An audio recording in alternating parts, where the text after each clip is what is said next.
Zdravo ljudi, danas ću da vam pokažem nešto, nemoj da se usarete majke vam. Nešto što ja mogu, što malo njih može, što njih mnogo ne može. To je moja bioenergija. Sada ćete da vidite.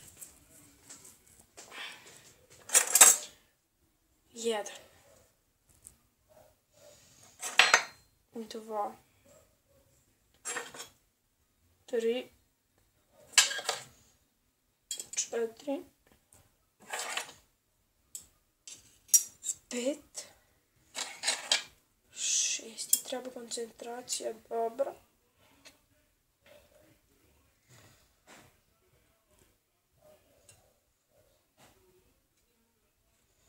Neće, nema šanse, vidite, to je. To sam